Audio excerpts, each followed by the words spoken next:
Welcome, dreamers and history lovers, to a space where the boundaries between past and present gently fade away. There is a deep, almost magical pull that comes from the stories of ancient marvels, stories that have captivated humanity for millennia. Think of the Great Pyramids reaching for the stars or the colossal statue of Zeus, and you tap into a wellspring of shared human wonder.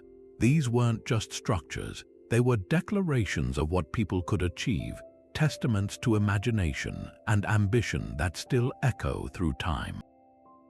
And among these legendary creations, one stands apart, not for its enduring stone, but for its enduring mystery, a paradise said to have been built in the air, a gift of love from a king to his queen, a place of such breathtaking beauty that its very existence has been questioned for centuries.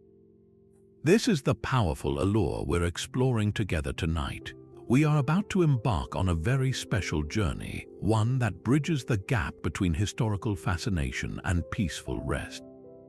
This isn't just a history lesson you listen to, it's an experience you will feel. We are traveling back across the sands of time to the heart of ancient Mesopotamia, to the fabled city of Babylon. Our destination is the mythical Hanging Gardens, a wonder so extraordinary it defied the very logic of its environment. A lush, green, terraced mountain of vibrant life and cascading water, seemingly suspended high above the desert plains. It was a sanctuary, an engineering masterpiece shrouded in vines and flowers, a place where the air itself was perfumed with blossoms and the gentle music of flowing streams.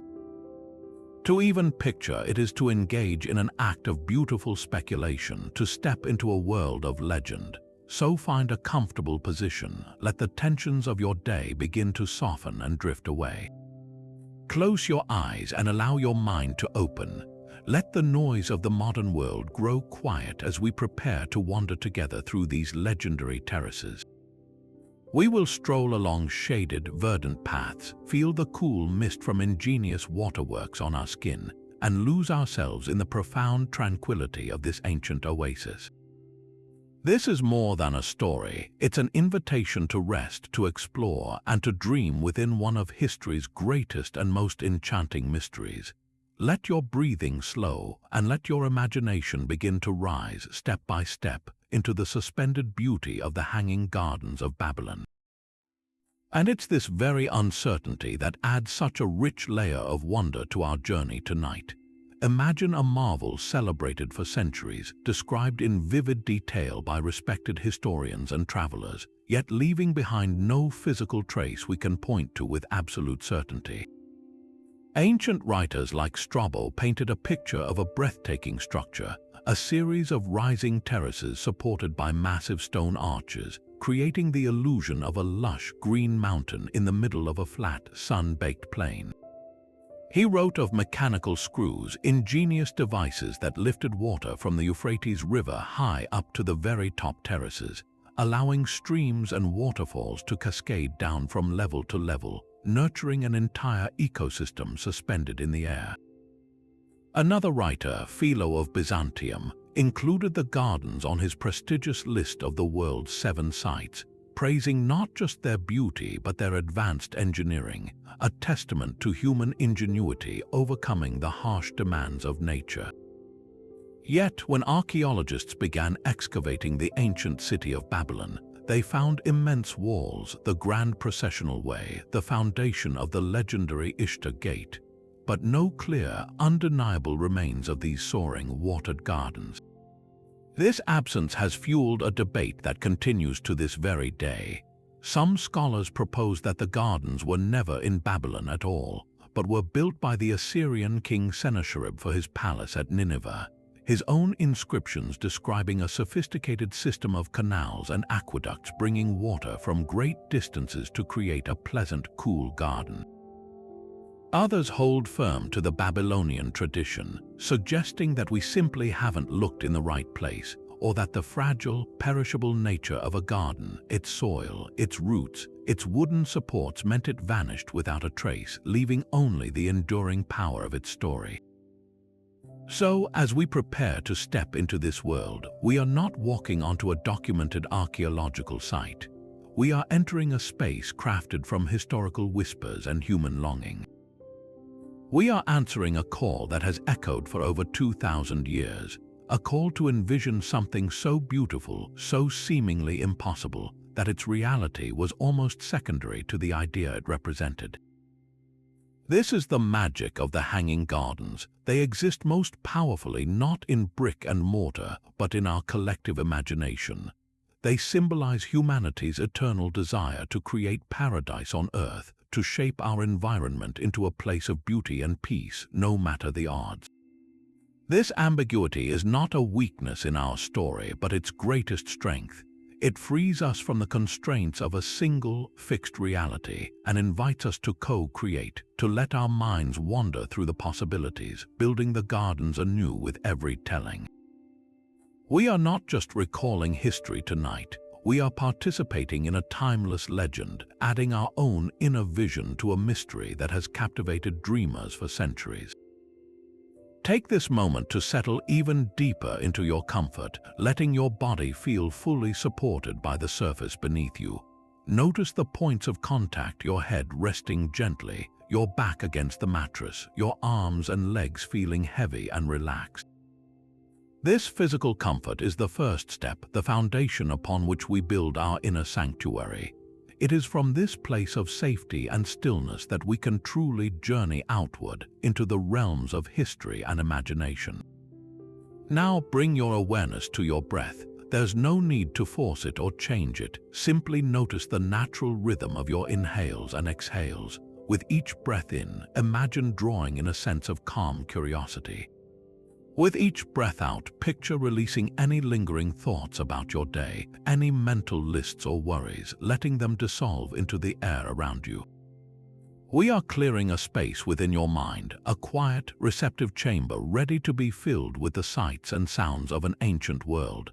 In this space, you are perfectly safe, perfectly at ease, a timeless observer preparing to witness one of history's greatest wonders. Allow this feeling of tranquil readiness to spread through you, from the top of your head down to the tips of your toes, creating a personal haven of peace. From this sanctuary, our journey to the hanging gardens can truly begin. This golden pathway stretches out before you, a ribbon of light leading you gently away from the familiar. With every step you take, the world around you begins to transform. The air itself shifts, losing its modern crispness, becoming thick and warm, carrying the weight of centuries and the distant, aromatic whispers of sandalwood and saffron. Beneath your feet, the sensation changes. You are no longer on carpet or hardwood, but on the worn, uneven surface of ancient, sun-baked bricks, each one hand placed millennia ago. The light around you solidifies, no longer just an ethereal glow, but the rich, amber hue of a late afternoon sun hanging over a vast, flat plain.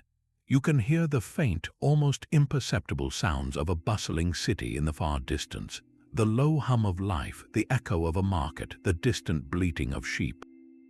This is not a sudden jolt, but a graceful, seamless transition, as if you are waking from one dream into another, deeper one. You are crossing a threshold that few get to walk, leaving the concerns and the noise of the 21st century far behind you. With each breath you draw in, you breathe the very dust of history, the dry, earthy scent of the Tigris-Euphrates Valley, a fragrance mingled with the promise of water and the resilience of life in an immense landscape. You are now a traveler in time, a quiet observer stepping silently into the heart of ancient Mesopotamia, the cradle of civilization itself. All around you, the atmosphere settles, the details becoming clearer, the sense of place rooting itself firmly in your consciousness. You are here, and now those legendary walls rise before you, not as a picture in a book, but as a living, breathing reality. The scale is almost incomprehensible, a formidable barrier of glazed brick that seems to hold up the very sky, its color a stunning, vibrant lapis blue that shimmers under the Mesopotamian sun. As you draw closer, the details come into focus: the powerful, repeated forms of dragons with scaled bodies and serpentine heads, and massive bulls with formidable horns, all crafted from brightly colored tile, standing as divine guardians of this ancient metropolis. This is the Ishtar Gate, a monumental entrance that speaks of immense power and artistic achievement. The air thrums with a distant, layered symphony of life from within the city walls: the low, steady murmur of thousands of people in the streets, the distinct clinking of bronze tools from artisan workshops, the occasional call of a merchant, all blending into the vibrant soundtrack of a civilization at its peak. Yet your gaze is drawn upward past the formidable walls, seeking something else, something the sounds of the city cannot capture, and there it is, a glimpse of impossible green against the unrelenting blue of the sky. It's not a solid structure in the way the walls are, but a living, textured mountain of foliage, a series of terraced platforms overflowing with cascading vines, broad-leafed trees, and the vibrant dots of countless flowers.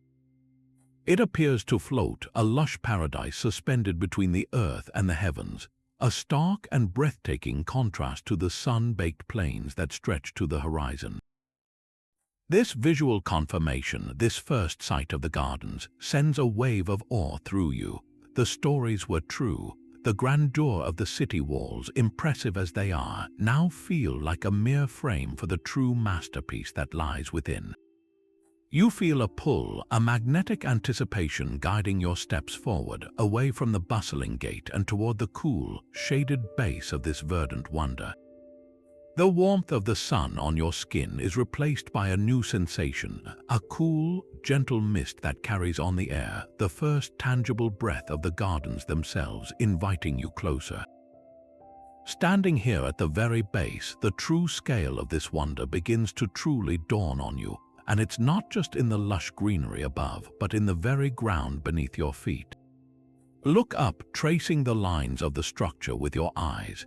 This isn't a natural hill landscaped with trees. This is a man-made mountain, a ziggurat of life built upon a formidable skeleton of stone. Soaring arches and vast, vaulted chambers form the foundation, each stone block perfectly fitted to its neighbor, creating a network of shaded, cavernous spaces below the vibrant world above. The sheer weight of the earth, the trees, and the water channels had to be supported, and this was the brilliant, unprecedented solution, a structural lattice strong enough to hold an entire ecosystem in the sky. To achieve this in an era of basic tools and human labor feels almost supernatural, a declaration that human will could reshape the very elements. The cool, dry air in these shaded spaces beneath the arches carries a profound silence, a stark contrast to the life teeming overhead, and it allows you to appreciate the raw ambition of this foundational feat. From this quiet foundation, your awareness is drawn to a soft, percussive rhythm, a gentle, mechanical hum that seems to vibrate through the stone itself. This is the hidden heartbeat of the gardens. Follow the sound to where it emerges from the shadows near one of the massive support pillars. There, partially concealed, is one of the legendary water screws, a marvel of hydro-engineering. Picture a gigantic wooden helix, a screw within a hollow cylinder, turned slowly and relentlessly by the steady, rhythmic pace of laborers walking on a treadmill. As it turns, it captures water from a channel connected to the distant Euphrates River and lifts it coil by patient coil to a higher reservoir. This is not magic, but applied physics of the most brilliant kind, a simple yet profoundly effective machine solving the most critical problem: how to defy gravity itself to bring life-giving water to the peak of this artificial mountain. The sound of the creaking wood and the sloshing water is a constant, reassuring reminder of the ingenuity that sustains this paradise, a symphony of human intellect playing in the background. Now let your gaze follow the path of that lifted water. From the high reservoir, a network of meticulously crafted channels begins, like delicate silver veins etched into the stone of the terraces. Hear the gentle, constant trickle as the water begins its graceful descent. It doesn't rush, it meanders, flowing along carefully graded slopes, sometimes spilling over small, decorative ledges to create whispering waterfalls that catch the light like strings of diamonds. In other places, it flows through narrow, lead-lined pipes hidden from view, only to emerge later as a tranquil spring bubbling up from a bed of smooth river stones, or as a fine, cool mist that drifts through the air, settling on leaves and skin alike. This entire complex hydrological system is a masterpiece of design, ensuring that every plant, from the deepest root systems of the towering trees to the most delicate blossoms on the highest terrace, receives the nourishment it needs. The sound of this moving water is the lifeblood of the gardens, a continuous, soothing melody of sustenance and serenity that wraps around you, blurring the line between brilliant engineering and natural beauty. This harmonious integration of structure and nature is the garden's true miracle, a place where human calculation created something that feels utterly, divinely alive. Ascending the wide, shallow staircase feels like stepping onto a new plane of existence, each step taking you further from the structural marvel below and deeper into the living, breathing heart of the gardens. The stone beneath your feet is warm from the sun, but as you reach the crest, a wave of cool, fragrant air washes over you. The first terrace unfolds like a lush, green carpet, meticulously arranged in geometric patterns that speak of a gardener's devoted hand. This is not merely a collection of plants, it is a sanctuary of scent, a dedicated herb garden where the very atmosphere is woven with aromas that have soothed and healed for millennia. The air is thick with their essence, a vibrant tapestry of fragrance. There's the sharp, invigorating clarity of mint that seems to clear the mind with every inhalation, followed by the warm, earthy depth of time that grounds you in the present moment. Woven through it all is the unmistakable, sweet perfume of lavender, a floral sigh that seems to ease tension from your shoulders the moment it reaches you. Allow yourself to pause here to truly arrive in this space. Reach out a hand and let your fingers gently run through the soft, fuzzy leaves of a lavender bush, feeling the delicate texture against your skin. Then brush your fingertips over the smaller, more resilient leaves of a thyme plant, noticing the contrast. This simple, tactile connection to the living plants deepens the experience, making it more than visual or olfactory. It becomes physical and present. A low, gentle hum provides the soundtrack to this terrace, the sound of countless bees moving methodically from one tiny flower to the next. It's not an aggressive buzz, but a contented, industrious drone, the sound of a thriving ecosystem at peace. These bees are not just residents, they are essential partners, pollinating the blossoms that will ensure the garden's continued life. Their work a quiet metaphor for the interconnectedness of all things here. This terrace was designed with profound intention. In the ancient world, herbs like these were not just for cooking, they were the original pharmacy, the source of remedies for everything from sleeplessness to digestive troubles. To stand here is to stand in a place of ancient wellness. The mint was used to settle the stomach and awaken the senses, the thyme to fortify the spirit and ward off illness, and the lavender to calm anxiety and invite restful sleep. As you take a deep, deliberate breath, drawing these combined scents deep into your lungs, you are not just smelling pleasant aromas, you are inhaling the very essence of tranquility, absorbing centuries of herbal wisdom through the air itself. This is a place where the boundary between body and environment softens, where the healing properties of the plants begin to work on you not as medicine, but as an environmental balm, soothing your modern anxieties with their timeless, quiet power. As you ascend the next set of stone steps, leaving the herbal calm of the first terrace behind, a riot of color begins to bloom at the edges of your vision, growing more intense with every step. Arriving on the second terrace feels like walking directly into a painting brought to life, a space where color itself seems to have taken physical form. The transition is breathtaking. Where the first terrace was a subtle tapestry of soothing greens and muted purples, this level is an unabashed celebration of vibrancy. Imagine vast, overflowing beds where colors are arranged not by chance, but with an artist's eye, creating a living mosaic under the Mesopotamian sky.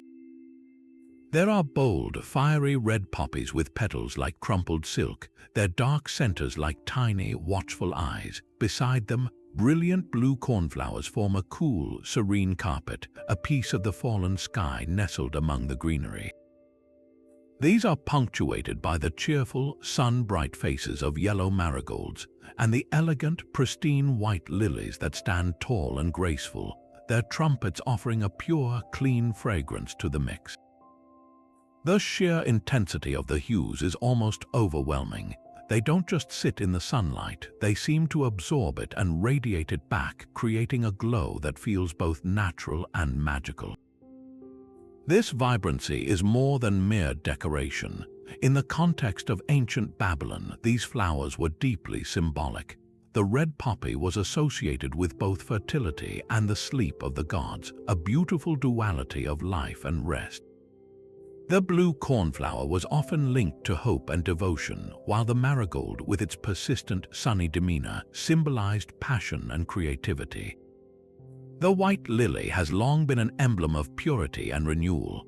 To stroll through this terrace is to walk through a language of color and scent, a non-verbal poem written in petals, each blossom contributing a verse to a story of life's richness and cyclical beauty. And this living tapestry is in constant, gentle motion, dozens of butterflies in a spectrum of hues that rivals the flowers themselves float and dance on the warm, perfumed air. They are like scattered jewels given wings, flashes of sapphire blue, topaz yellow, and onyx black drifting effortlessly from one floral landing pad to the next.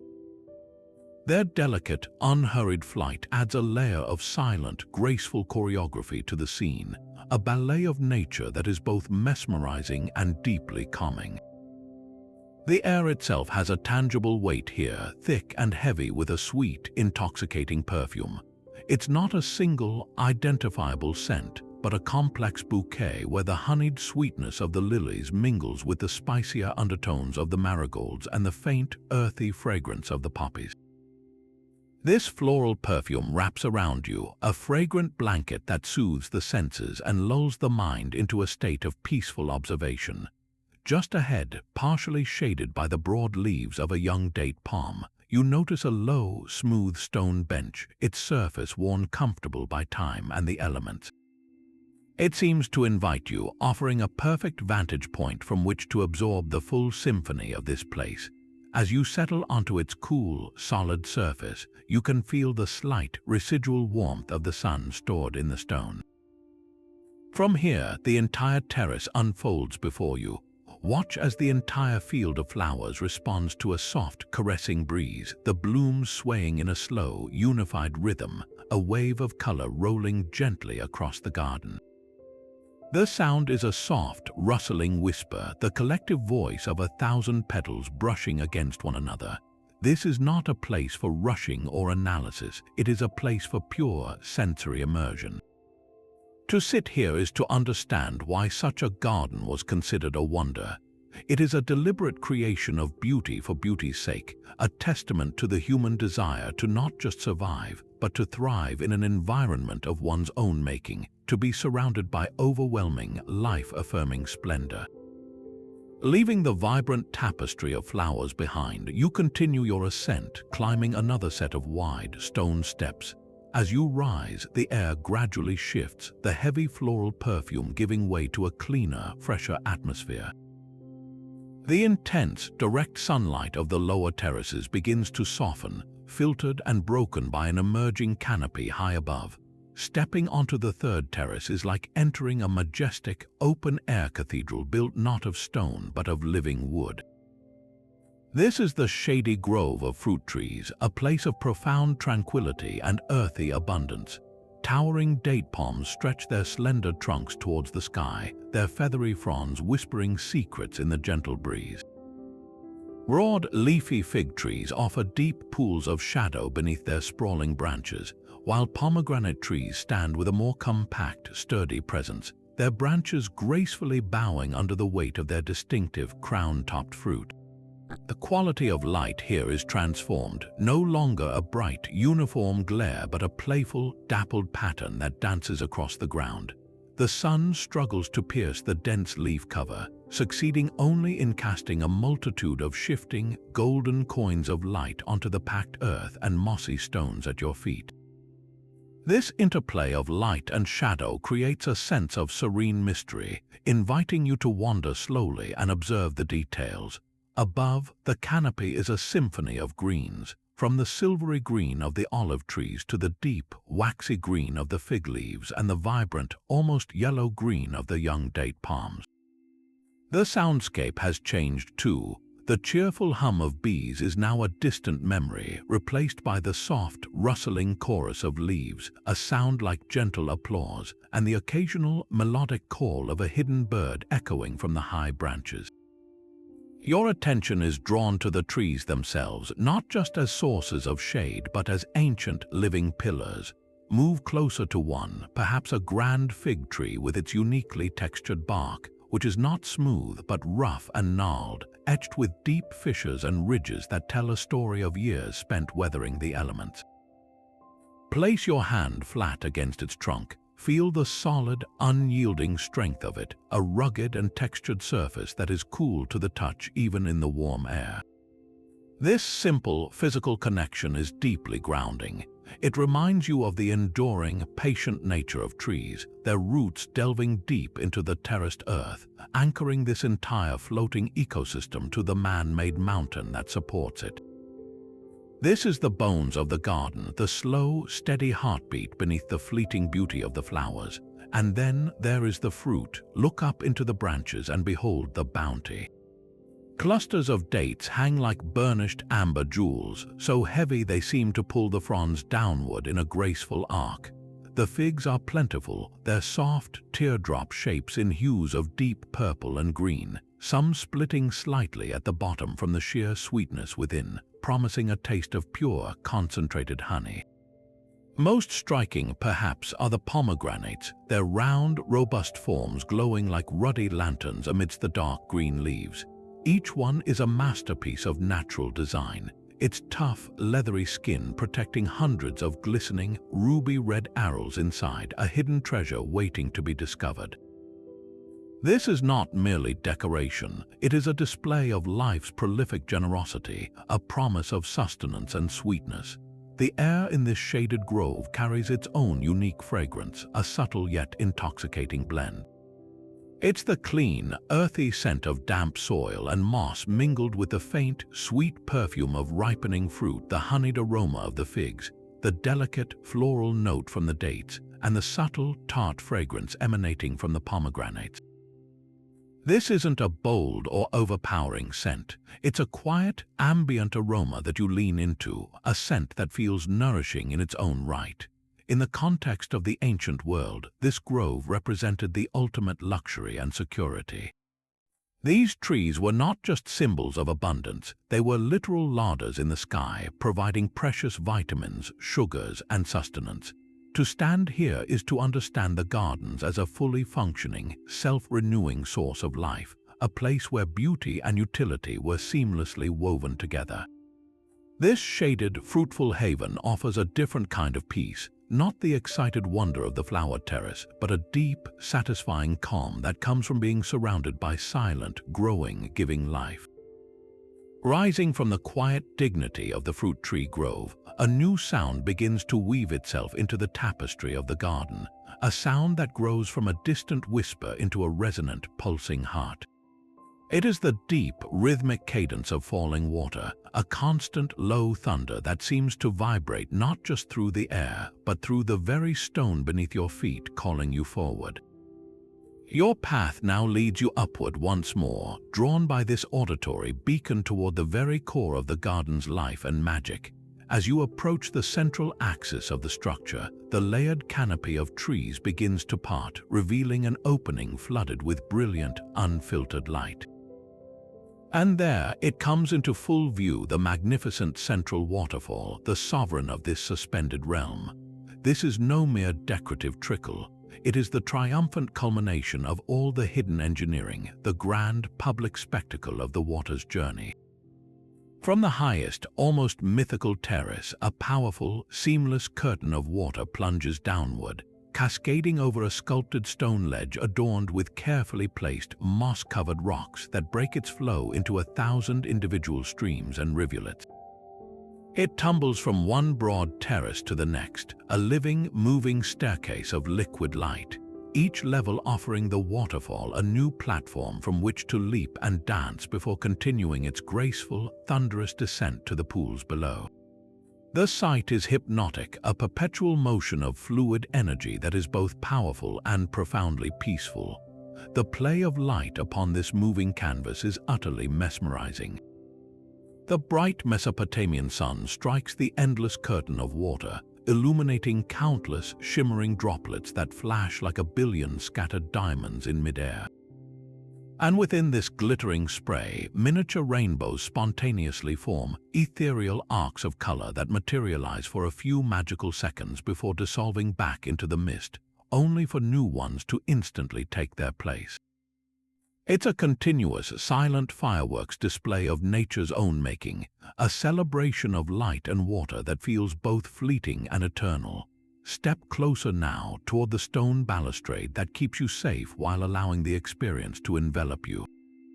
As you near the cascade, you feel the air temperature drop significantly, a welcome, cool embrace after the warmth of the grove. Then comes the sensation of the spray, a fine, cool mist that drifts on the air currents and gently settles on your skin. Feel it on your face and your arms, each tiny droplet a pinprick of refreshment, kissing your skin with a natural, cooling balm. In this arid climate, this mist is more than just pleasant. It is the essence of life, the very element that sustains this entire vertical paradise, and now it sustains you, hydrating your senses and washing the dust of the journey from your spirit. This waterfall is undeniably the engine of the gardens, the literal and symbolic heart that pumps life through its green veins. All the hidden machinery, the laborious turning of the screws, the intricate network of channels and pipes, all of it converges here in this single, spectacular display. The water's journey from the distant river to this soaring peak finds its purpose in this glorious, thunderous release. And with that purpose comes its sound, a natural, all-encompassing white noise. It is a roar that is not loud or frightening, but deeply resonant and constant, a sonic blanket that smothers all other noise, both external and internal. The distant hum of the city, the faint buzz of insects, even the persistent chatter of your own thoughts, all of it is gently, irrevocably washed away by this aqueous symphony. Your mind, freed from its usual loops and distractions, has no choice but to quiet down, to still its waters in sympathy with the moving water before you. To stand here is to undergo a natural form of auditory cleansing, where the sound of the fall becomes the only thought, a rhythmic, elemental mantra that guides you into a state of profound, uninterrupted peace. Continuing your gentle climb, the sound of the waterfall begins to soften, becoming a distant, soothing hum that blends into the background. Your path now leads you into an entirely new kind of space, a terrace that feels less like a garden and more like a sacred, natural cloister. Before you, a series of elegant stone archways rise, but they are barely visible, for they have been completely conquered by a living tapestry of flowering vines. This is the realm of the vine-covered walkways, a secluded haven designed not for grandeur, but for the quiet, intimate conversation between a solitary soul and profound peace.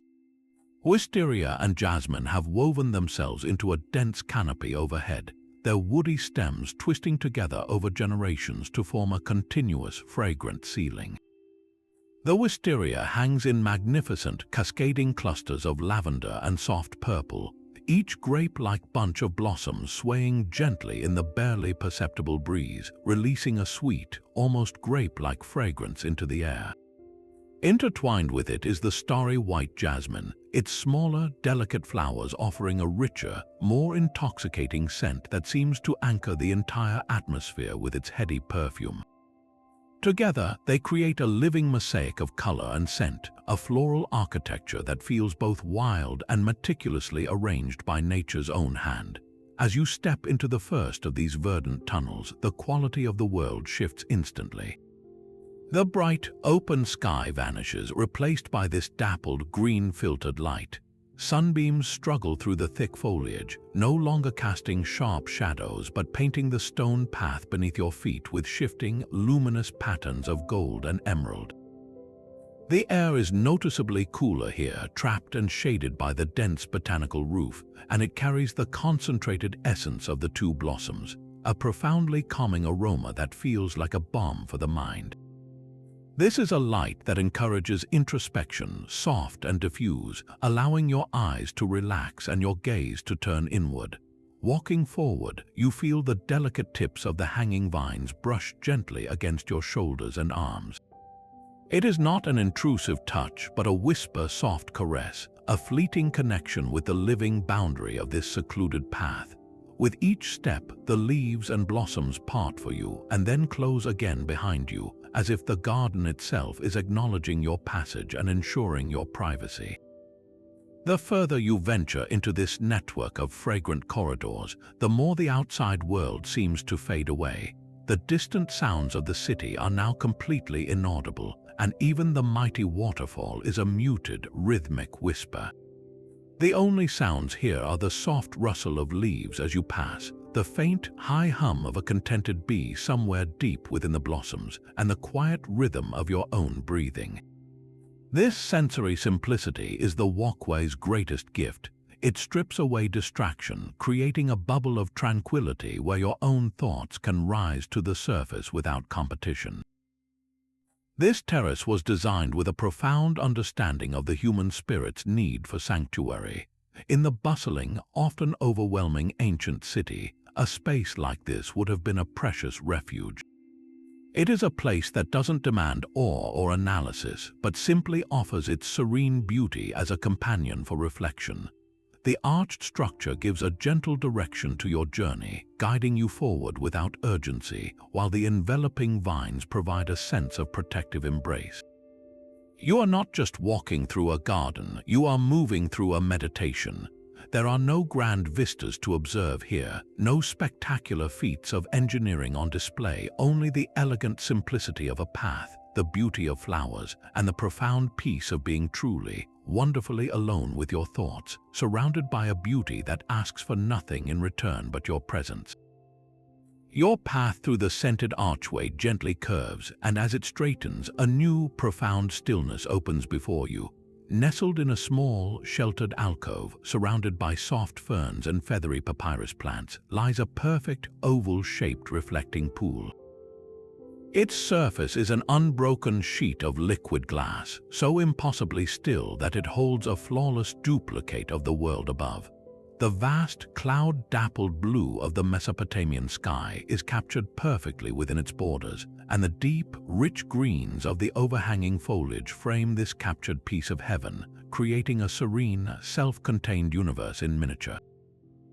The air here is utterly motionless, as if the garden itself is holding its breath in reverence for this quiet center. This is not a place for the grand spectacle of the waterfall, but for the deep, personal quiet of introspection. A smooth, flat stone ledge encircles most of the pool, worn silken by time and the elements, offering a perfect seat for contemplation. As you settle onto its cool, solid surface, you feel a final release of physical tension, your body aligning with the profound calm of the surroundings. You lean forward slightly, drawn by the pool's magnetic stillness, and there you see it, your own reflection gazing back at you from the tranquil depths. But this is not the hurried, fragmented reflection you might catch in a passing window. This image is clear, steady, and peaceful. The face looking back at you is free from the day's worries, the features soft and the expression serene, seamlessly integrated into the sky and greenery that also lie on the water's surface. In this moment, the boundary between the observer and the observed gently blurs. You are not just looking at a reflection, you are connecting with a calmer, more centered version of yourself, a visual representation of the inner stillness you are cultivating.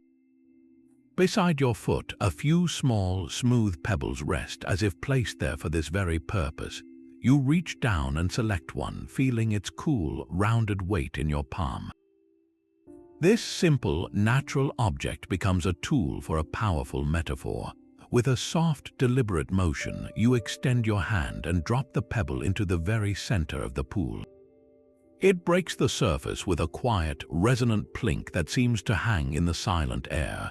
Instantly, the perfect mirror shatters, but not into chaos. Instead, a series of perfect, concentric rings expands outward from the point of impact, moving across the water with a graceful, unhurried purpose. They travel all the way to the pool's edges, gently making the captured sky and greenery shimmer and dance. Now, watch as the ripples begin to fade. Their energy dissipates, the circles grow wider and fainter until they are nothing more than a subtle, almost imperceptible tremor on the surface. Within moments, the water begins to smooth over, the disturbance integrating back into the whole, and soon the pool returns to its original state of perfect, glassy calm. The pebble is now resting on the bottom, a small, dark stone in a world of reflected blue, and the surface above is once again an unbroken mirror. This entire, beautiful process is a silent lesson in the nature of the mind. The pebble is like a single, intrusive thought, a worry, a memory, a plan for tomorrow. When it first appears, it disrupts our inner peace, sending ripples of anxiety or distraction through our consciousness. But if we simply observe it without resistance, without trying to stop the ripples or throw more pebbles in, the disturbance will naturally, inevitably settle. The mind, like the water, possesses its own innate tendency toward stillness. The ripples are temporary, the clear reflection is its fundamental nature. This small, serene pool is far more than a decorative water feature. It is the symbolic heart of the mental sanctuary we are building throughout this journey. It represents the clear, tranquil mind, a mind that can reflect reality without distortion, that can acknowledge disturbances without being defined by them, and that can always return to a state of profound clarity. To sit here is to practice this state of being. You are not just a visitor in the hanging gardens, you are participating in their ultimate purpose. This was a place designed not just to dazzle the eyes, but to restore the soul, to offer a physical space where one could remember how to be still. As you continue to gaze into the now calm water, feeling the last vestiges of mental ripple dissolve into nothingness, you carry this understanding with you that beneath the ever-changing surface of your thoughts lies a deep, unwavering pool of peace, always accessible, always waiting to reflect the sky. Leaving the quiet introspection of the reflecting pool behind, your journey upward continues, the path now winding more gently as you approach the summit of this verdant mountain. A final, graceful staircase opens before you, its steps broader and more ceremonial, inviting you to a place that feels set apart from the wilder beauty below. As you ascend, the vegetation subtly changes. The dense, enclosing groves give way to manicured shrubs and low, fragrant citrus trees in ornate clay pots, signaling a transition into a space of curated luxury and breathtaking perspective. Arriving at the top, you step onto the fifth and final terrace, and the world unfurls before you in a panoramic spectacle. Here, standing in elegant solitude, is the royal pavilion.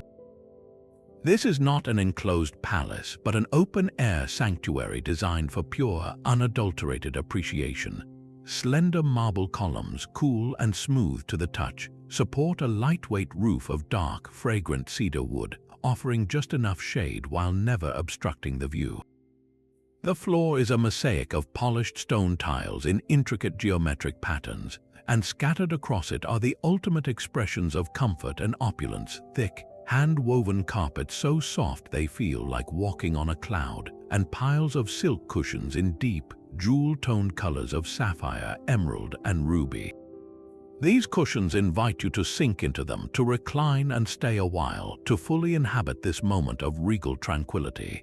The air here is different too. It carries the faint, lingering scent of sandalwood incense, mixed with the subtle, sweet perfume from a nearby flowering orange tree, creating an atmosphere of serene sophistication. And then you turn your gaze outward, and the true purpose of this pavilion is instantly, magnificently clear. From this unparalleled vantage point, you are granted the architect's view, the king's own perspective. The entire complex tapestry of the hanging gardens is laid out beneath you like a living, three-dimensional map. You can now see the brilliant, intentional design that was only hinted at from the paths within. The terraces are not random levels, they form a perfect descending symphony of squares and rectangles, each one a distinct shade of green, from the deep, shadowy emerald of the fruit tree grove to the vibrant, almost fluorescent green of the flower terrace.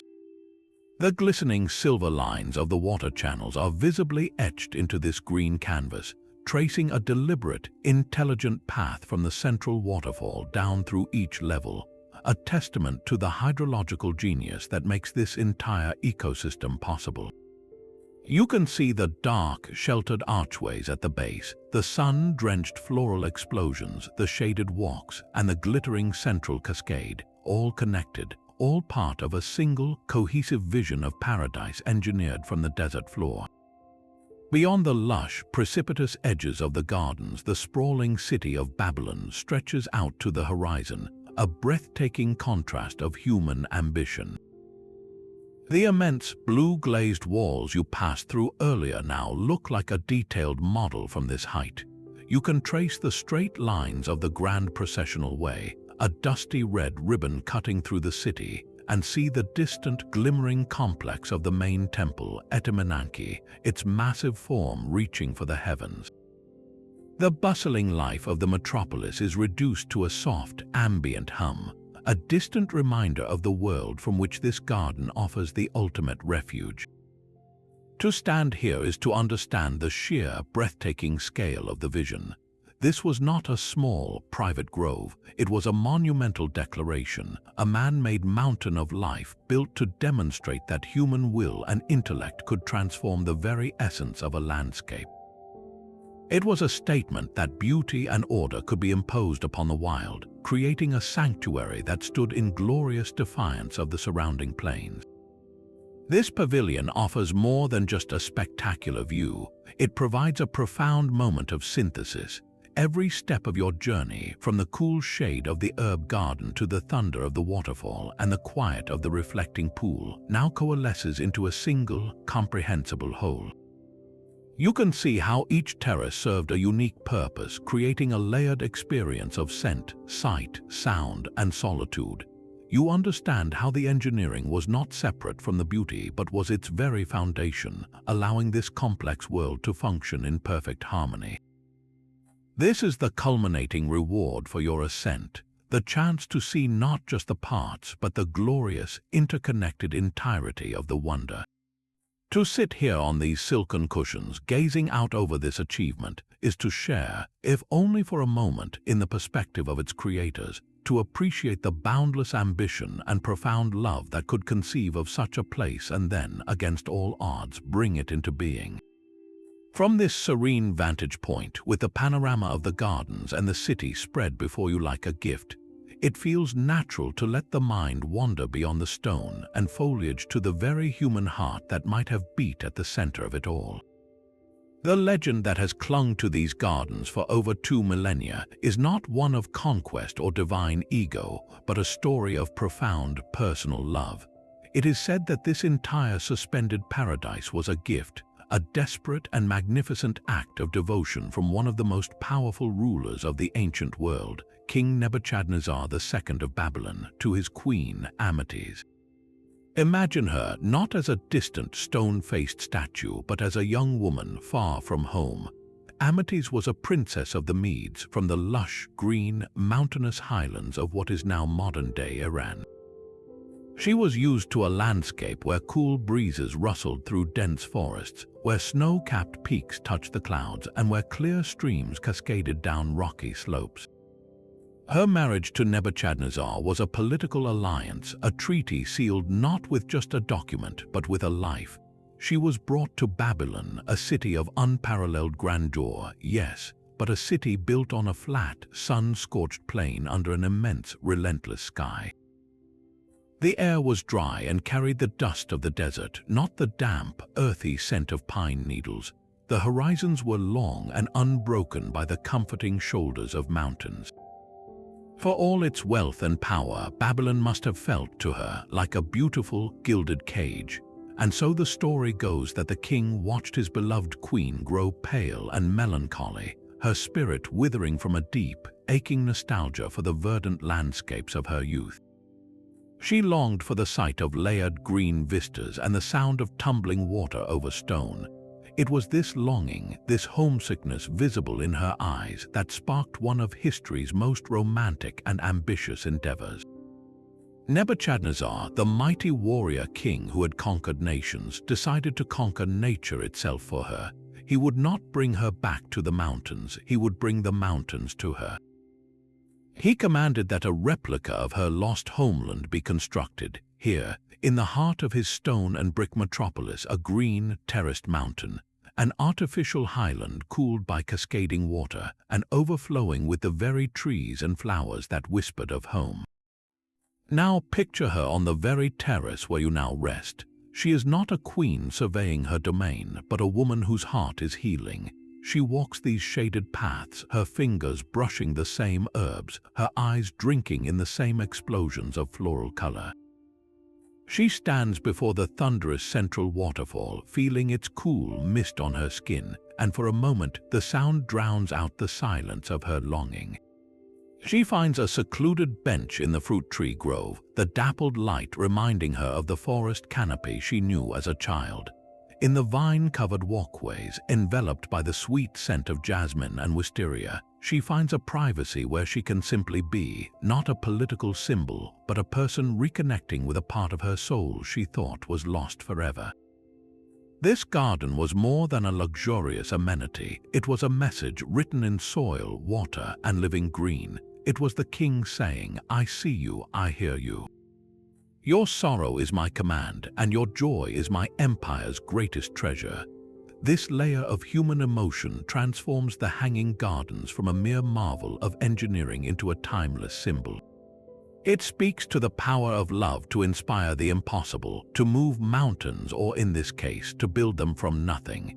It reminds us that the grandest human achievements are often rooted in the simplest, most universal of emotions, the desire to ease the suffering of someone we cherish, to create a space where they can feel a sense of belonging and peace. The gardens stand as a testament to empathy translated into action on a monumental scale. As you sit here, surrounded by this legacy, you can tap into that same emotional current. The profound tranquility you feel is not just your own, it is an echo of the solace and belonging Queen Amity must have found here. It is the peace of being understood, of being valued, of having a sanctuary crafted just for you. This story connects us across the centuries, reminding us that the greatest wonders are those built not for glory, but for the heart. But this journey through the gardens is more than a feast for the eyes and ears. It is an entire symphony for the senses, and to truly anchor yourself here, to make this paradise feel not just observed but inhabited, let's bring your sense of touch into the experience. Find a nearby stone planter, its edges softened by a delicate fringe of moss. Lean in and press your hands, palms down, directly into the rich, dark soil within. Feel its surprising coolness, a deep, earthy chill that persists even under the warm sun, and notice the moist, crumbly texture as it gives way beneath your fingers. This isn't sterile dirt, it is a living, breathing substance teeming with invisible microbes and nutrients, the very foundation that supports this entire vertical ecosystem. The sensation is profoundly grounding, connecting you to the most fundamental element of life and growth, a tangible reminder of the fertility that sustains this impossible mountain of green. Now shift your attention to the path at your feet. Stoop down and select a single, smooth, water-worn stone from the pathway. Cup it in your palm and feel its solid, reassuring weight, a tiny anchor of the earth. Run your thumb over its surface. It is not rough or jagged, but incredibly smooth, almost silken, polished to this perfect state by centuries of flowing water and the gentle friction of countless footsteps. This small, unassuming object holds the memory of the river and the passage of time within its form, a cool, dense token of permanence amidst the fleeting beauty of the blossoms. It's a simple yet powerful tactile connection to the enduring mineral heart of the world, and then turn to the life blooming all around you. Reach out toward a nearby rose, its petals a cascade of deep crimson. Gently, with the lightest possible touch, brush your fingertips against the velvety surface of an open blossom. The texture is impossibly soft, like the finest silk, yet resilient and cool. This delicate contact creates a tiny, intimate circuit between you and the living plant, a sensory confirmation of its fragile, temporary beauty. Each of these tactile experiences, the cool, giving soil, the solid, smooth stone, the impossibly soft petal, works to build a complete sensory reality. They move the gardens from a beautiful image in your mind to a tangible, physical space you can truly feel. This multi-sensory immersion is the key to deep relaxation. By fully engaging your body in this imagined world, you encourage your nervous system to release its hold on the stresses of the present, allowing you to sink completely into the peaceful, palpable reality of this ancient sanctuary. A new layer of sound gradually overlays the tranquil murmur of the gardens as you continue your exploration, a delicate and complex tapestry of chirps, trills, and melodic whistles that seems to emanate from just ahead. Following this auditory invitation, you arrive at the entrance to the sixth terrace, a space that feels entirely different from the serene green groves and fragrant walks you've experienced so far.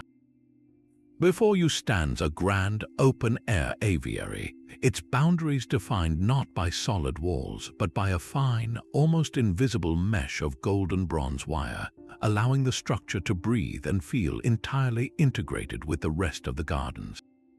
Stepping through the arched gateway, you enter a world dedicated to the beauty of flight and song, a celebration of life in its most vibrant and unrestrained form.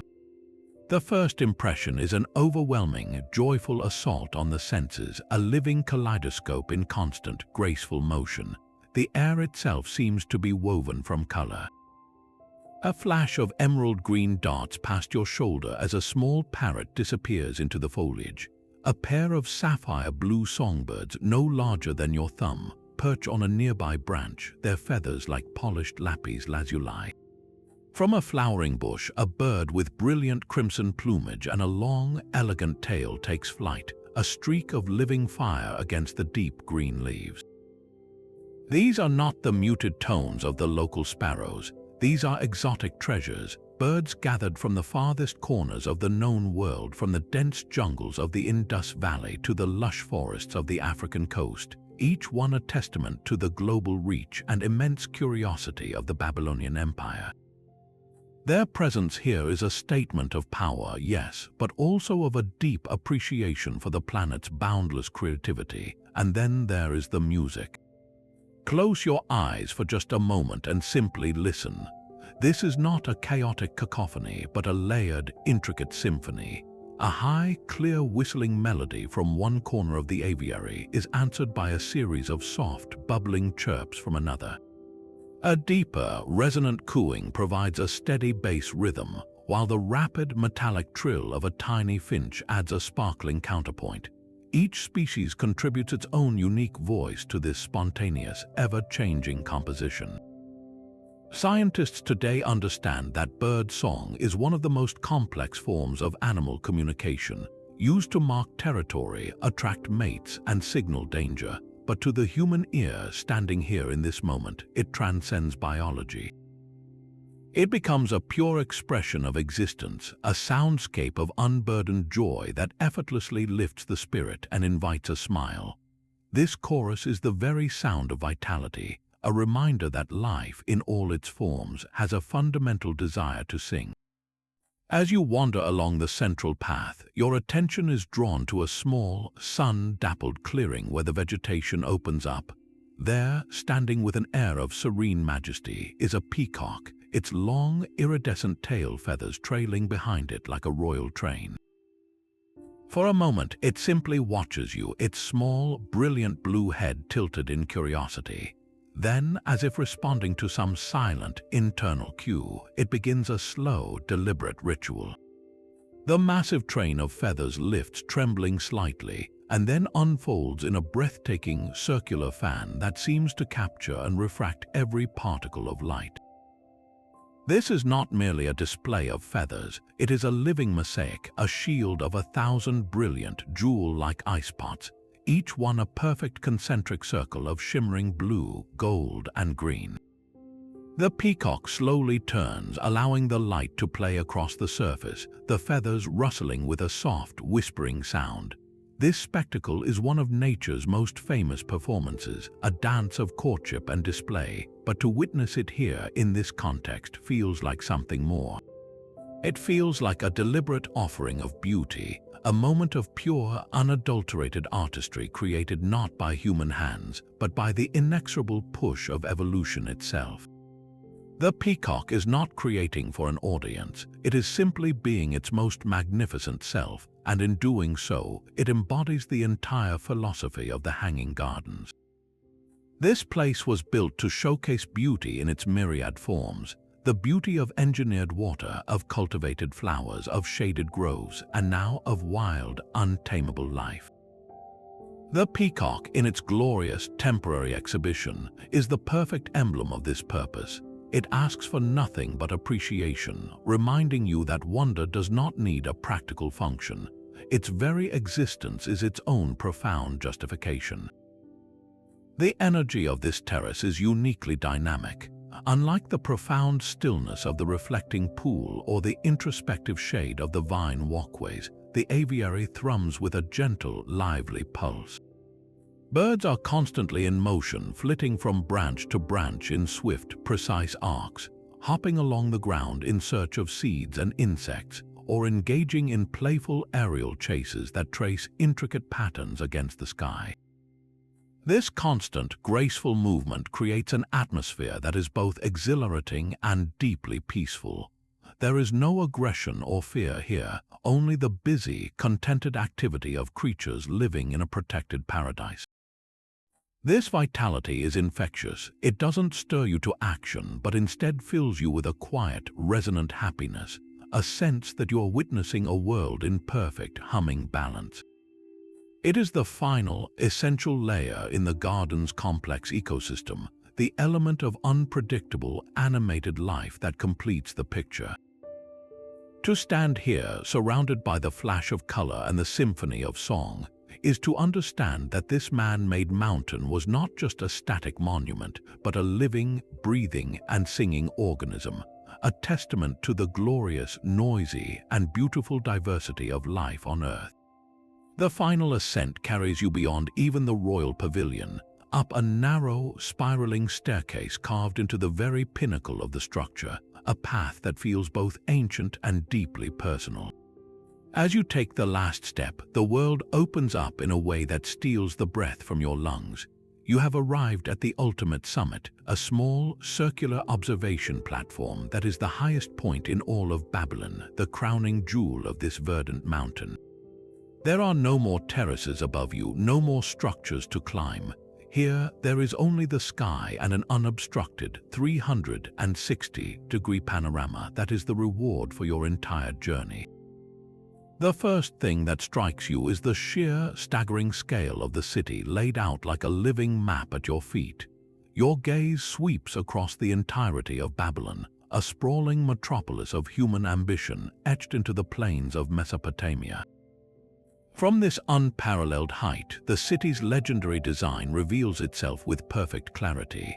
The immense blue-glazed walls you passed through hours ago now look like a detailed toy model, tracing a vast protective square around the bustling heart of the empire.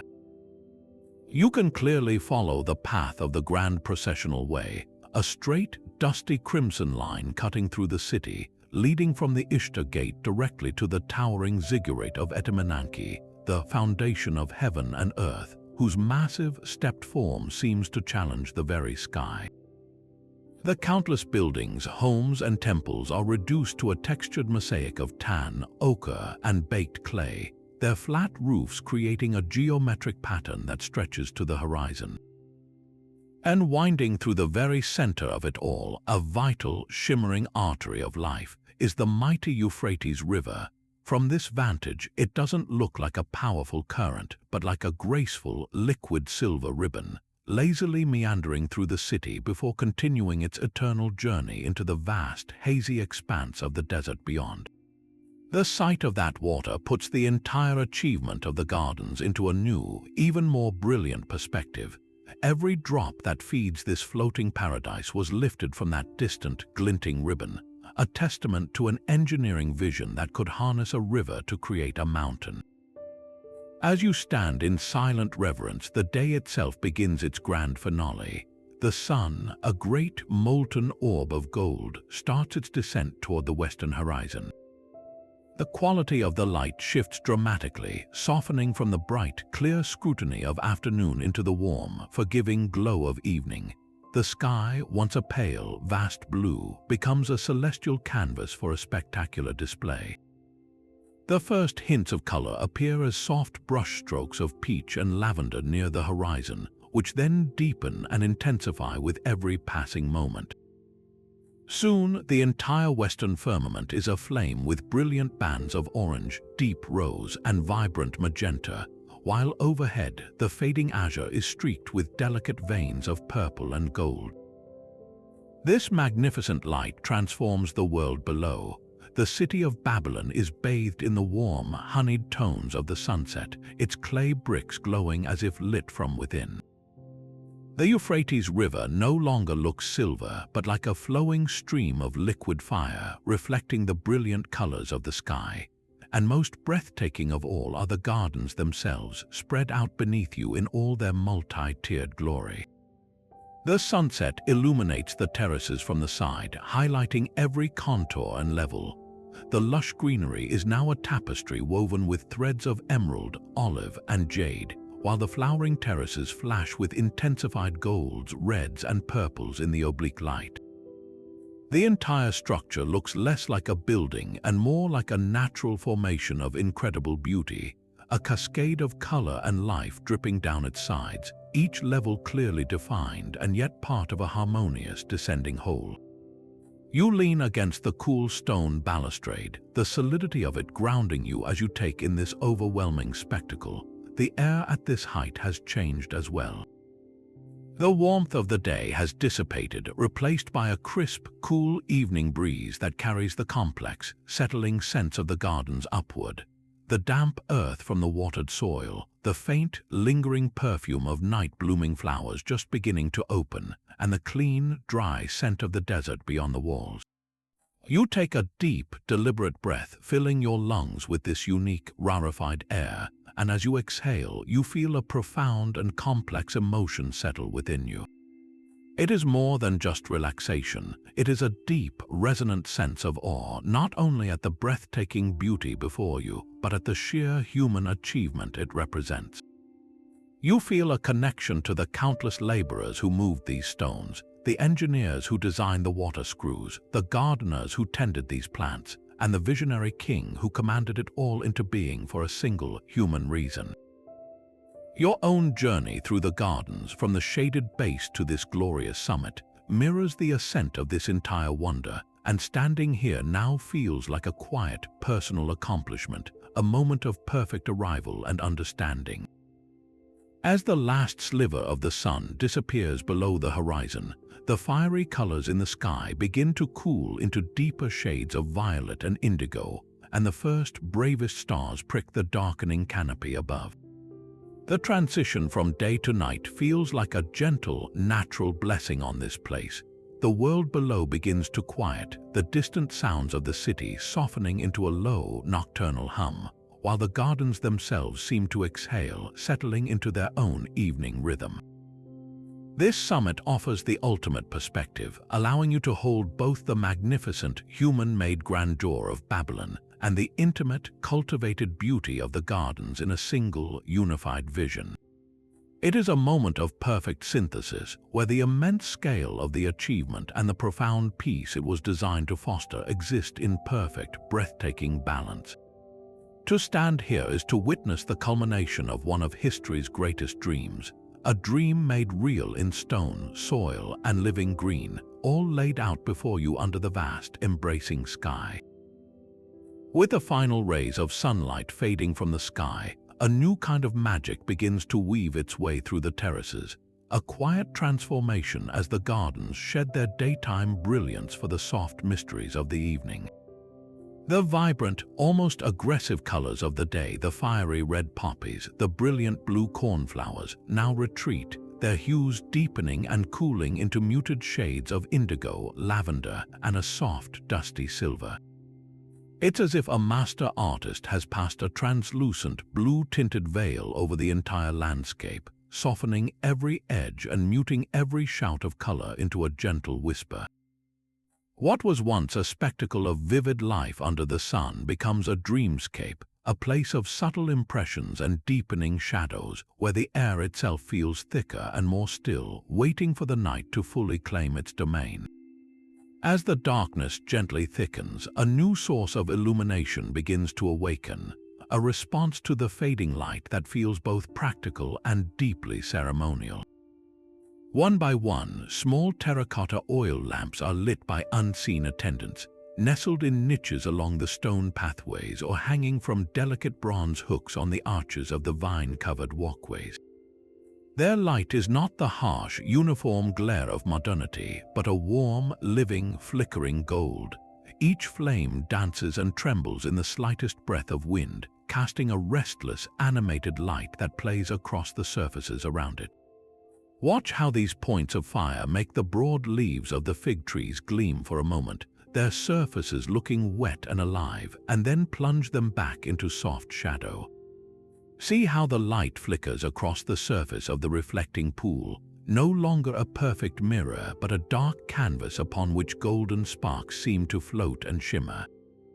The pathways themselves are no longer simple stone, but rivers of alternating light and dark, with the warm glow of the lamps creating inviting pools of safety that guide your way through the encroaching night. This is not a light meant to conquer the darkness, but to collaborate with it, creating a world of intimate, moving patterns and a profound sense of quiet enchantment. With the sun's warmth now just a memory held in the stones beneath your feet, the evening air takes on a new, crisper character. It's a welcome coolness that soothes the skin, carrying with it an entirely new and intoxicating layer of fragrance. While the day-blooming flowers have closed their petals for the night, a different cast of botanical performers is just beginning its silent, aromatic concert. The night-blooming flowers are opening, and their scent is not the bright, cheerful perfume of the day, but something deeper, richer, and more mysterious. The most prominent is the evening primrose, whose delicate yellow blossoms look almost ghostly in the lamplight. As they unfurl, they release a powerful, sweet, lemony fragrance that seems to hang heavily in the cool, still air, a scent so potent you can almost taste its sweetness on your tongue.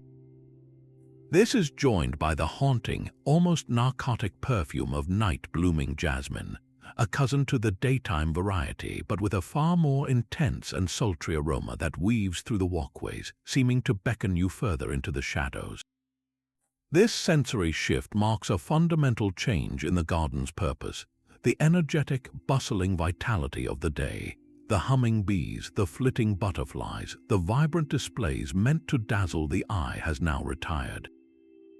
In its place emerges an atmosphere of profound, deepening serenity. The gardens are preparing for the night, and in doing so, they become an even more perfect sanctuary for a quiet, contemplative soul. The flickering lamplight creates pockets of intimacy, making the vast, complex structure feel smaller, more personal, as if each terrace, each pathway, is a private room designed just for this moment of twilight reflection. The sounds have diminished to near silence, broken only by the persistent, soothing rush of the central waterfall and the soft, intermittent chirp of a single cricket hidden deep within the herb garden. This is no longer a place for exploration and discovery, but for simple, deep being.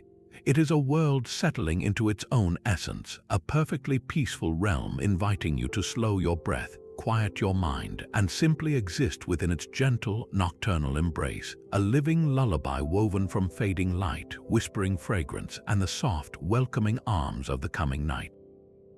Leaving the flickering lamplight behind, you find a soft, grassy incline on one of the upper terraces, a perfect natural recliner that seems designed for this very purpose. You settle back, feeling the cool, dense blades of grass beneath you and the solid, reassuring earth beneath that, and you let your gaze lift up past the dark silhouettes of the date palms, up past the highest point of the pavilion, into the immense, unbroken expanse above. And there, you are granted a vision that has been lost to much of the modern world, the true, unadulterated night sky. Without a single whisper of electric light to wash it out, the darkness is not empty. It is a deep, velvety blackness, an infinite canvas upon which the cosmos paints itself in breathtaking detail. The stars are not timid pinpricks, but bold, brilliant points of light, so numerous and so vivid they seem to have texture and depth, some glowing with a steady white fire, others shimmering with hints of diamond, blue, or soft gold. The hazy band of the Milky Way stretches across the heavens like a spilled river of crushed diamonds, a cloudy, luminous pathway so bright it casts faint, silvery shadows on the ground around you. As your eyes adjust to this magnificent display, the familiar patterns begin to emerge from the glittering chaos, but these are not the constellations of Greek myth you might know. These are the original celestial figures, the ones first named and mapped by the very people who walked these lands beneath this same sky. Directly overhead, you see the majestic form of the lion, a great celestial cat prowling the heavens, its main stars outlining a powerful head and a sweeping mane. Not far away, the bull charges through the darkness, its V-shaped face and fiery red eye, the star Aldebaran radiating a potent, earthy energy. And then, low on the southern horizon, you spot the elegant, dangerous curve of the scorpion, its long, stinging tail arcing through the star field, a constellation so bright and distinct it feels like a warning and a wonder woven into the same patch of sky. For the Babylonian astronomers who watched from this very region, these were not random pictures but divine signs, representations of their gods and markers for the changing seasons, their movements dictating the time to plant and the time to harvest, their positions guiding both kings and farmers. To lie here and trace these ancient patterns is to look through a timeless window, to share in the very same act of observation and wonder that connected every soul in this empire to the cosmos above. In the midst of this silent, grand procession, a sudden, fleeting miracle occurs. A single, brilliant point of light detaches itself from the static tapestry and streaks across the darkness, a swift, silent scratch of pure white fire that blazes for a heartbeat and is gone. A shooting star. In that instantaneous flash, there is a profound sense of ephemeral beauty, a reminder that even in the seemingly eternal heavens, there is motion, change, and transient grace. For a moment, the entire, slow-moving clockwork of the night is punctuated by this single, spontaneous event, a spark of celestial magic that feels both incredibly distant and intimately personal, as if the universe has offered you a private, wordless gift. This direct, unmediated connection to the cosmos does something powerful to your sense of scale and time.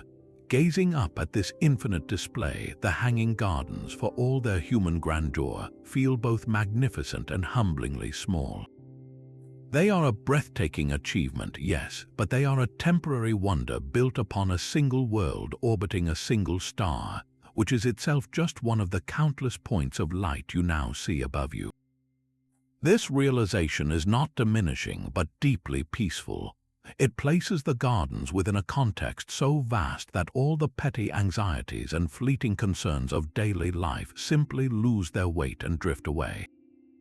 The gardens become part of a much longer story, a story of a species that looks up at the stars and dreams of building paradise, that strives for beauty and understanding against the backdrop of an incomprehensibly old and expansive universe.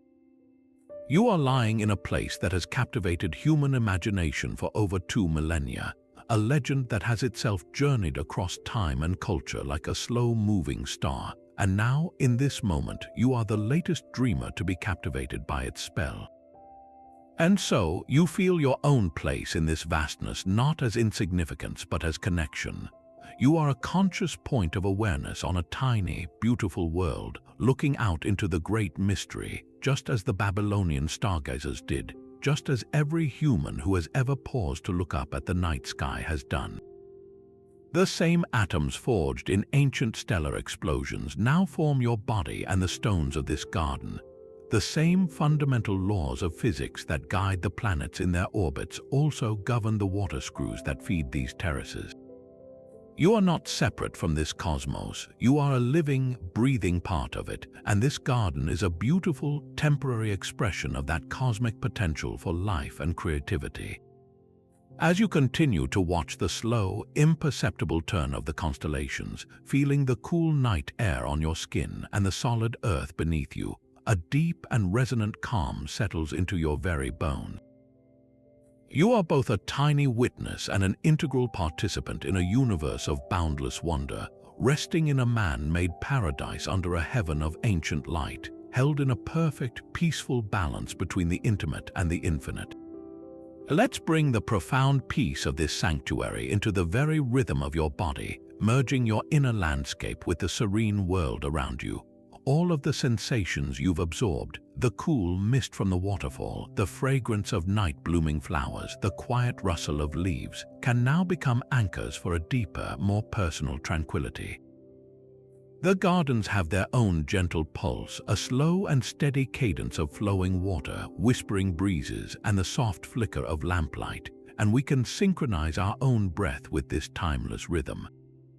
There is no need to force or control anything. Simply allow your body to find its natural, unhurried pace, mirroring the effortless flow of life in this suspended paradise. Begin by taking a slow, deep breath in through your nose. As you inhale, imagine you are drawing in more than just air. You are breathing in the cool, fragrant essence of the night itself, a blend of damp earth, evening primrose, and the clean, dry scent of the ancient desert. Visualize this breath as a silvery, cool light flowing into your lungs, carrying with it the profound sense of history that permeates these stones, the weight of centuries softened into a gentle curiosity. Feel it bringing in the expansive wonder you felt gazing at the star-filled sky, a feeling of being connected to something vast and eternal. Let this nourishing inhalation fill you completely, from the very base of your spine to the top of your head, bringing a wave of calm alertness and serene presence. Now release that breath through your mouth in a slow, soft, and controlled exhale. As you do, picture yourself releasing any final remnants of tension you might be holding onto. Imagine all the stresses and worries of your day, any lingering mental lists or unresolved thoughts, any physical tightness in your shoulders, your jaw, or your hands, all leaving your body on this stream of breath. See them as dark, formless shadows dissolving into the warm, golden light of the oil lamps, transformed and carried away on the night air. With this release, feel your body becoming heavier, more deeply supported by the grass and the earth beneath you, sinking into a state of profound physical relaxation. Continue this rhythmic cycle, letting each breath become a gentle wave washing through you. With every new inhalation, you draw in the stillness of the reflecting pool, the patience of the ancient trees, and the quiet intelligence of the garden's design. With every exhalation, you let go of another layer of mental chatter, another flicker of anxiety, another ounce of physical strain. Your breathing is no longer just a biological function. It is a conscious dialogue with the peace of this place. You are not merely visiting the hanging gardens, you are allowing its essential nature to resonate within you, your own life force harmonizing with the quiet heartbeat of this legendary sanctuary. In this state of synchronized breath, the boundary between you and the garden softly blurs, and you truly begin to feel, on a cellular level, what it means to be still, to be relaxed, and to be utterly at one with the tranquil energy of this timeless wonder. It feels like the most natural thing in the world to slowly rise from your grassy seat, your body feeling both deeply rested and wonderfully light. The time has come to retrace your steps, to begin the gentle journey back from this sanctuary to the world you know. This isn't a departure filled with sadness, but a quiet, grateful conclusion, a final immersion to seal the memory within you. Your path leads you downward, each step on the smooth, cool stone a conscious and deliberate act, a way of saying a slow and heartfelt farewell to each level of this paradise. You choose a different route, a side path that winds past the base of the central waterfall one last time. Standing there, you close your eyes and simply listen, committing the thunderous yet soothing roar to memory. You feel the fine, cool mist settle on your skin like a final blessing from the garden itself, a sensation you can recall later on a stressful day to instantly summon a moment of cool, quiet clarity. As you descend past the fruit tree grove, you let your hand drift out, your fingers gently brushing against the rough, textured bark of an ancient fig tree. It's a tactile goodbye, a connection to the enduring, silent life that anchors this place. Moving further down, you step into the scented archway of the vine-covered walkway for a final moment. The air is still thick with the intoxicating perfume of night-blooming jasmine and the softer, grape-like fragrance of wisteria. You take a deep, lung-filling breath, drawing this unique aromatic blend deep into your being, as if storing it in a precious internal vial to be opened when you need a moment of fragrant peace. On the floral terrace, the blossoms are now closed for the night, their vibrant colors hushed and muted in the darkness, but their forms are still visible, a silent promise that their beauty will awaken again with the dawn. Your final stop is the herb garden, where you run your palms lightly over the tops of the lavender and thyme, releasing one last soft cloud of their healing, earthy aroma, a scent that has symbolized tranquility for thousands of years. With each step down, each sensory impression consciously absorbed, a warm and expansive feeling begins to grow in your chest. This is gratitude, not as a simple thought, but as a full-body experience. You feel a profound thankfulness for this journey, for the incredible capacity of your own mind to envision and explore such a detailed and peaceful world. You feel gratitude for the ancient historians and storytellers who kept the legend of this place alive across centuries, and for the generations of dreamers who, like you, have found solace in its mysterious, non-existent beauty. This garden, for all the debate about its physical reality, possesses an undeniable emotional and spiritual truth. It represents humanity's timeless yearning to create beauty, to find respite, and to connect with something larger than ourselves. Your visit tonight has been a participation in that eternal human story, and this leads to the most important realization of our journey, the key that unlocks the garden's enduring gift. This sanctuary is not a place you are leaving behind. The cool stone, the whispering leaves, the thunderous waterfall, the star-filled sky, all of it exists now within the landscape of your own imagination. You have walked its paths, breathed its air, and felt its peace, and in doing so, you have built it inside yourself. This inner version is just as real, just as potent, and permanently accessible. Whenever the noise of the modern world becomes too loud, whenever you feel overwhelmed or anxious, you possess the power to return here. You can close your eyes, take a deep breath, and in your mind climb the stone steps once more. You can feel the mist from the waterfall on your face, smell the lavender in the herb garden, and hear the gentle rustle of the date palms. This is the true magic of the hanging gardens of Babylon. They are a testament not only to ancient engineering, but to the human mind's incredible ability to create its own sanctuaries of restoration and peace.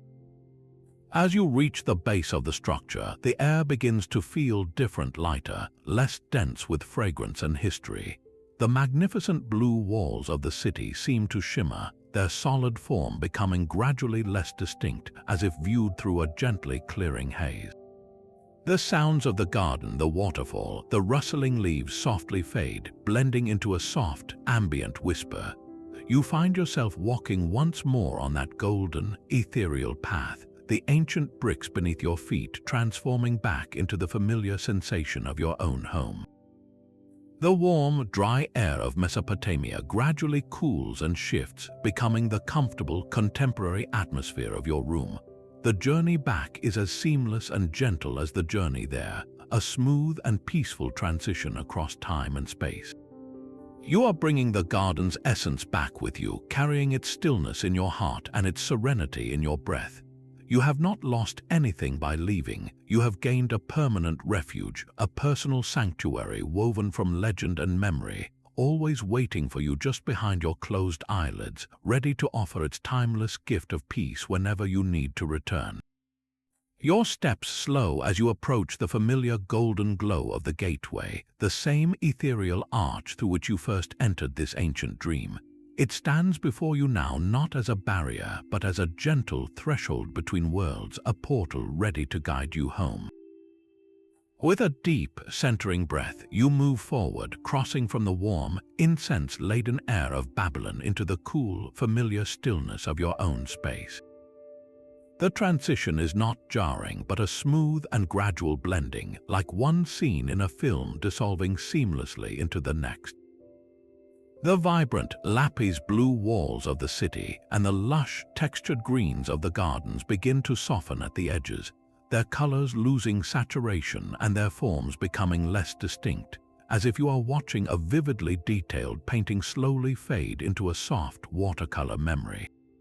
The distant, rhythmic thunder of the waterfall diminishes to a whisper and then to a mere echo in the chambers of your mind before settling into a profound and comforting silence. What does not fade, however, is the profound sense of tranquility that has settled deep within your core. That feeling of serene wonder, the quiet hum of peace you cultivated while walking those legendary terraces, remains with you completely intact.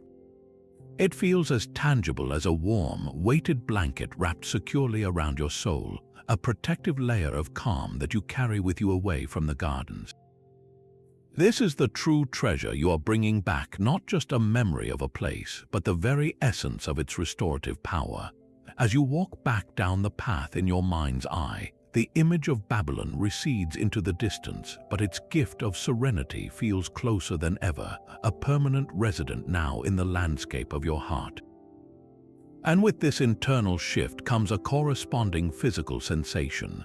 Your body, which felt so light and exploratory as you climbed the garden's terraces, now feels wonderfully heavy, as if every muscle has been infused with a gentle, grounding weight. This is not a burden, but the most comforting kind of fatigue, the feeling of a journey fully and beautifully completed. There is no lingering tension in your shoulders or jaw, no restless energy in your limbs. Instead, you feel profoundly comfortable, perfectly molded to the surface beneath you, fully supported and completely safe. Every part of you, from the tips of your fingers to the soles of your feet, feels settled, quiet, and deeply ready for the restorative embrace of sleep.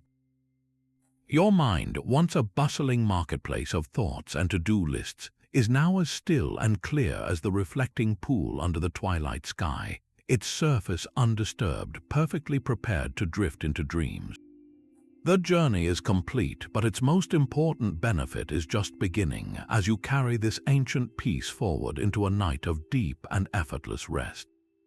Now that you have returned fully to your own space, let's gently anchor this profound sense of peace into the very vessel that carries you through life, your physical body. This simple, powerful practice will help you transition completely from the grand exploration of history and imagination into the deep, restorative quiet of the present moment, preparing you perfectly for sleep. Begin by bringing a soft, curious awareness to the very bottom of your body, to the very tips of your toes. Notice any sensation there without any need to change it. Perhaps you feel the gentle weight of your blanket, the coolness of the sheets, or simply a quiet, neutral presence. Now, consciously and with a sense of gratitude for all they do, release any tiny, lingering tension in your toes, allowing them to soften completely. Slowly, let this wave of conscious relaxation expand upward, encompassing the entire sole of your foot, the arch, and the heel. Feel the bones and muscles of your feet letting go, becoming heavy and warm, sinking into the mattress as if they are being fully supported by the earth itself. Continue this gentle scan upward to your ankles, visualizing the complex joints they're loosening, all the fine muscles around them surrendering their subtle hold. Now bring your awareness into your calves. These powerful muscles have carried you through your entire day, and now they can fully release their duty. Feel them decompress, the fibers lengthening and softening, as any residual tightness from standing or walking simply melts away, replaced by a warm, heavy sensation of utter relief. Move your attention now to your knees and your thighs, the largest muscles in your body. Allow them to feel as heavy as stone, yet as relaxed as a floating leaf. Picture any stiffness or fatigue dissolving and draining down into the bed, leaving behind only a comforting, dense warmth. Let this wave of deep release flow into your hips and pelvis, the very center of your grounding. This is an area where we often store a great deal of unconscious tension from sitting or emotional holding. Consciously invite your hips to widen, to soften, to let go completely, creating a profound sense of stability and ease at your core. Now travel upward along your spine, that central pillar of your being. Visualize each vertebra from the very base all the way up to your neck, gently aligning and settling into a state of perfect, supported rest. Feel the muscles along either side of your spine, so often tasked with holding you upright, finally relaxing, loosening their grip, and allowing your entire back to mold seamlessly into the support beneath it. Bring your awareness to your abdomen and chest. Notice the gentle, natural rise and fall of your breath here. With each exhale, feel your stomach soften and your chest settle, all the protective armor around your heart and vital organs gently dissolving, leaving you feeling open, safe, and completely vulnerable in the most peaceful way. Let this soft focus drift into your shoulders, those common repositories for the weight of the world. Consciously encourage them to drop away from your ears, to relax down toward the bed, releasing any burden they have been carrying. Feel the shoulder blades on your back spreading and softening. Now move down your arms through your elbows and into your forearms, wrists, hands, and finally, the very tips of your fingers. Feel a slight, pleasant tingling or a deep warmth as you consciously relinquish all control, allowing your arms and hands to rest as heavy, immovable weights beside you. Finally, bring this slow, merciful scan to the very top of your body. Relax your neck, allowing your head to feel perfectly centered and supported, with no need for the muscles to hold it in place. Soften your jaw, perhaps letting your lips part slightly. Relax your cheeks, your eyelids, the tiny muscles around your eyes, and even the space between your eyebrows. Feel your entire scalp loosen and relax. From the crown of your head to the tips of your toes, your body is now a single, unified field of profound heaviness, warmth, and tranquility. There is no part of you that is straining, no part that is tense. You are safe within these four walls, you are profoundly comfortable in your own skin, and you are deeply, immeasurably relaxed, fully ready to drift into a peaceful and restorative night's sleep. Allow this profound relaxation you've cultivated to deepen even further now, as if an unseen, gentle hand is pressing a soft weight down upon you, not to confine you, but to bless you with an even greater sense of security and stillness. Visualize your mattress transforming, no longer just a manufactured surface, but becoming the softest, most forgiving cloud you could possibly imagine. It yields perfectly to the contour of your body, enveloping you in a cradle of sublime comfort that seems to absorb every last whisper of physical sensation, leaving only a blissful, floating heaviness in its wake. There is no need to hold any part of yourself up. You are fully received, completely embraced by this supportive softness, giving you total permission to let go on every level. Now bring your focus to the gentle rhythm of your breathing, observing its natural, unhurried flow. With each new cycle, notice how your inhales seem to draw themselves in just a little more slowly, filling your lungs with a quiet, pervasive calm. And with each exhale, feel a corresponding release that goes even deeper than the last, as if you are expelling the final, microscopic remnants of the day's energy and effort. Your breath is no longer something you do, but something that happens to you, a slow, tidal, automatic process that requires no conscious thought or direction.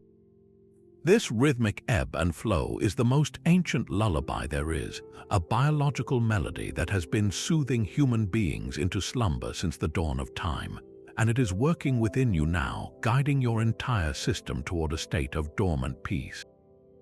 The vibrant memories of our journey through the hanging gardens, once so sharp and clear in your mind's eye, are now beginning to soften and recede gracefully.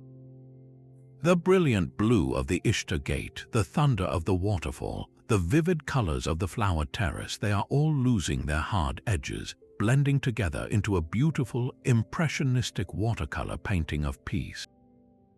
They are no longer scenes you are actively walking through, but have become pleasant, distant dreams, their emotional essence the awe, the tranquility, the wonder lingering like a sweet fragrance in the air long after the source has gone.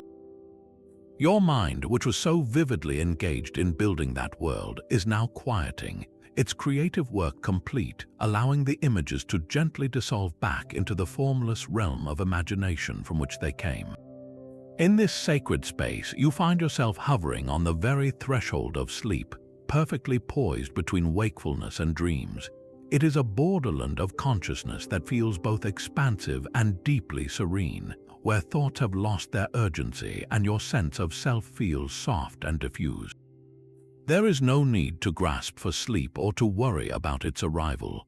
The desire to make anything happen has completely fallen away.